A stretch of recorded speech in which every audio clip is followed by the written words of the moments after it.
Hi, this is Peter narrating for Pemitad Studios. In this video, I'll be narrating the story of David, summarized in pictures. Now, to really understand David and the type of man he was, we'll need to look at his story from the very beginning. David was born into a house with massive activity. And when I say massive, I mean massive. He was the last son in a family of 8 sons. And as could be expected in a household with that many sons, the energy was at an extremely high level, with Jesse their father having a hard time keeping up with all of his sons' activities. David, having been born into this family of high testosterone energy and his brothers being significantly older than him, he was assigned the least favorite chore of the house, and that was tending to his father's flock. This responsibility involved him moving the sheep from place to place looking for rich pastureland for the flock to graze on. And this task kept him away from his home many days at a time. Because of this, we can effectively conclude that he was somewhat isolated from his brothers and his father. And we'll see that more clearly as we move along in this story. David, in his solitude with no one to talk to, began forming a deeper relationship with God than most people. He composed psalms in celebration of God, confided in God about his deepest thoughts, something he couldn't freely do with his brothers and father. And in time, God began to display his awesome majesty to him by giving David the strength and courage he needed to defeat a bear and lion that came to eat up the flock. Check out 1 Samuel 17, verses 34 to 37. Now, when the Bible first introduces David, God has rejected the reigning king of Israel, which was King Saul, and had told Samuel the prophet of his decision to choose a new king. Look up 1 Samuel 16. God sends Samuel to the house of Jesse to anoint the new king, but does not tell Samuel which of the sons he's selected, which is very interesting. Samuel invites Jesse and his sons to dine with him. And because he's not been told who the new king will be, Samuel makes the wrong assumption that Eliab, Jesse's first son, will be king, as he's tall and handsome and fits the typical physical criteria of what a king should look like. God, on the other hand, is not impressed by physical stature and lets Samuel know that although Eliab might look like a king, his heart is definitely not that of a king he would choose. One by one, Jesse's 7 sons are presented to Samuel, and one by one, God rejects every one of them. Samuel is confused and is forced to ask Jesse if these were all his sons. And Jesse then comments that his youngest son is out in the field tending to the sheep. In this moment, we get a glimpse into the disconnect that David has with his family. Samuel had invited Jesse and all his sons to dine with him. But Jesse probably thought that David was a little too young to get involved with adult matters and didn't send for him. What about the brothers, though? At least, one of them could have noted that David wasn't at the dinner. But alas, none of the brothers gave his absence any bit of thought. With this information, we can safely conclude that this was the norm in Jesse's house. And David was often relegated to being simply an observer in family matters. When David finally arrives, God affirms him as his selection for a king and tells Samuel, "This is the one, anoint him." In that moment, we can only imagine the shock of Jesse and the 7 brothers at the anointing of David. But the importance of that moment will still not be very clear to them. The Bible moves speedily and shows us how David is introduced to King Saul and Israel. The Israelites are preparing for battle with the Philistines and are being taunted by a mountain of a man called Goliath. Goliath's height was 9 feet and 9 inches. And his voice and words terrified the entire army of Israel. Jesse's 3 oldest sons were soldiers in the Israelite army. And Jesse sends David to the battlefield to check on his brothers and see that they are still alive. On getting to the battlefield, David hears Goliath shout his taunts to the Israelite army, and he's angered by the man's audacity. As he questions the soldiers about the rewards of killing Goliath, his eldest brother Eliab overhears his conversation and becomes enraged with him. Why was Eliab so angry with David? Well, we can't really say, as the Bible didn't go into more details. Maybe David talking with the other soldiers brought flashbacks of David being anointed by Samuel instead of his older brothers. Or David was usually not allowed to have his say in serious conversations. We don't really know, but what we do know is David refuses to back down and keeps on asking the same questions until King Saul gets wind of it and asks for David to be brought to him. David is brought before Saul and he tells the king that he will fight and kill Goliath, which astonishes the king, as David is barely a man yet. David is given Saul's armor and helmet, which he takes off quickly as they prove uncomfortable. The Bible reports that with just some stones, a sling and a staff, David marches confidently to face Goliath. The first rule in battle is to never underestimate the enemy, and that was Goliath's mistake, because as soon as he saw David coming, he brushed him off as a non-threat and so wasn't prepared for David's unusual attack. When David gets to Goliath, he speaks to him and lets him know that it was God who would win the victory, which greatly amuses Goliath. David wastes no time and runs towards Goliath with tremendous speed, and then slings a stone into Goliath's forehead, which kills him instantly. That move inspired the rest of the Israelite army, and the whole Philistine army were soundly defeated.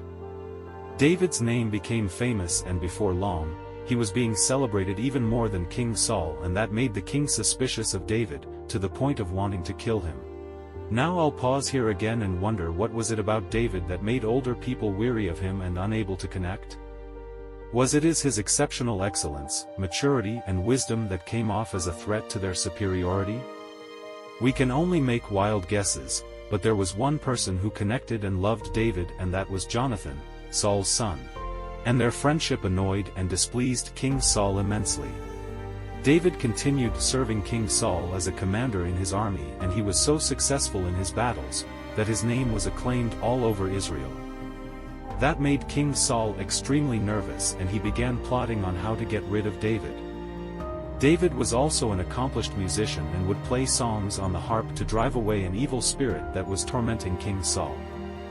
On several occasions whilst David was playing, King Saul tried to kill him by throwing a spear at him. But God always saved David. When King Saul was told that his youngest daughter, Michal, was in love with him, he saw it as another opportunity to kill him, and told David to bring the foreskins of 100 Philistines for her hand in marriage. But David went out and brought 200 instead, and this made King Saul even more afraid of him, because he saw that the Lord was with David in everything that he did. However, when it became clear to David that King Saul thought of him as an enemy and was determined to wipe his name from the face of the earth, he fled from his presence, taking with him his band of warriors. In this moment, we see that David had began commanding respect in his household, as his brothers went out to meet him of their own accord, when they saw that he was on the run and stood in solidarity with him.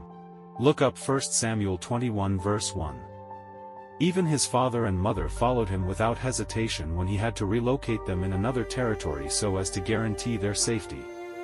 The cat and mouse game between Saul and David continued for quite some time, until the great battle between the Israelite army and the Philistine army, where King Saul and his 3 sons lost their lives. Look up 1 Samuel 31.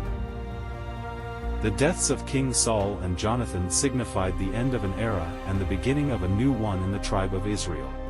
When David was told the news of King Saul's death, his actions are extremely befuddling to an ordinary bystander. He immediately orders the death of the news-bearer, who confesses to his hand in the king's death, and he then wrote a mourning song for King Saul and Jonathan.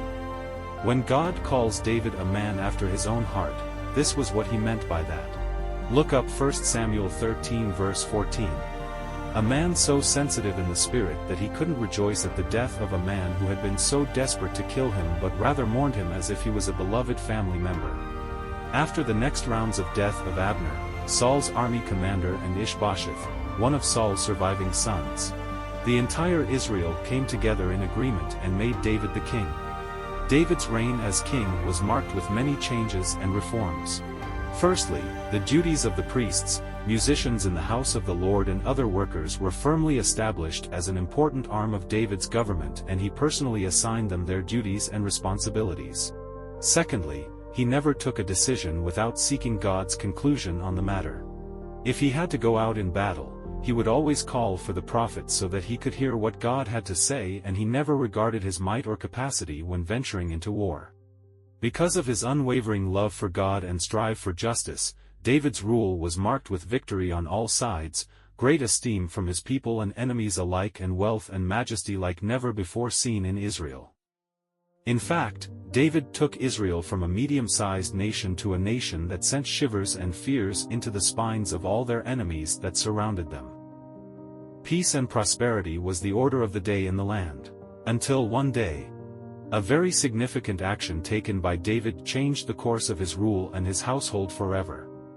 One certain spring, when the Israelite army had gone off to war, King David stayed behind in the city. Whilst in the city, he decided to take an evening stroll and proceeded to the rooftop of his palace to relax for a bit. As he relaxed on the roof, he noticed an astonishingly beautiful woman taking her bath on the rooftop of her home and lusted after her. He requested for her details and learnt that her name was Bathsheba and she was the wife of one of his soldiers. That information didn't discourage King David in the slightest, and he sent his officials to bring her to the palace. When she arrived, he wasted no time and took her to his bedroom to lay with her. A few weeks after the incident, Bathsheba discovered that she was pregnant, and with her husband, Uriah, being away at war, she knew the father was undoubtedly King David. She then sent word quickly to King David about the news. And as was to be expected, he panicked and began thinking up a plan to cover his tracks. He sent a message to the army, inviting Uriah to come to his palace, and Uriah was sent to him as instructed. When Uriah arrived at the palace, King David urged him to go home and spend some time with his wife, in the hopes that the unborn child could be passed off as his. The next day, however, David was told that Uriah spent the night at the palace entrance with the guards, and he's stunned and makes another plan to get Uriah drunk, so he can spend the night with Bathsheba. But still Uriah wouldn't go home but sleeps at the palace entrance yet again. David then realized that Uriah was a man of honor and couldn't be persuaded to go home. So he sent him back to the battleground with a letter for Joab, Israel's army commander. In the letter, he instructed Joab to place Uriah at the fiercest point of the battle so as to be killed by enemy soldiers, which Joab obediently did. A few weeks later, David is given the news that Uriah has been killed in battle, and he sends for Bathsheba after she's completed the morning rituals and then makes her his wife.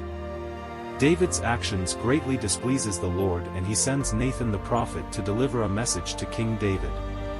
Nathan starts off the message with a parable describing how a rich man with a large flock slaughtered the only lamb of a poor man in order to feed his guests. David can't relate the story with his own actions, and he burns with anger against the rich man in the story. Nathan then looks at him directly and tells him, "You are that man for killing an innocent man." He continues his message and tells him that because of his actions, there will always be conflict, strife and death in his own household, and a close relative will take his own wives. This message plays out just as Nathan describes. And by the time the destructive cycle of sin is over, 3 of David's sons will be dead. Firstly, the son Bathsheba gives birth to, dies a few months afterwards. Then David's first son, Amnon, rapes his half-sister, Tamar, which causes Absalom, Tamar's brother, to kill Amnon. Then Absalom rebels against his father, David, drives him from the palace and lays with his concubines left behind. Absalom then acts as king for a very short while, before he's being killed by Joab, and David returns back to his throne. Look up 2 Samuel 13-19 for all the intricate details. In the end, God forgives David, and blesses him once again, allowing him to live to a ripe old age before passing a secure and prosperous nation to his son, Solomon. The story of David is one of humble beginnings, courage, submission to God, trials, weaknesses, and victory. After watching this video, what is your favorite lesson from David's story?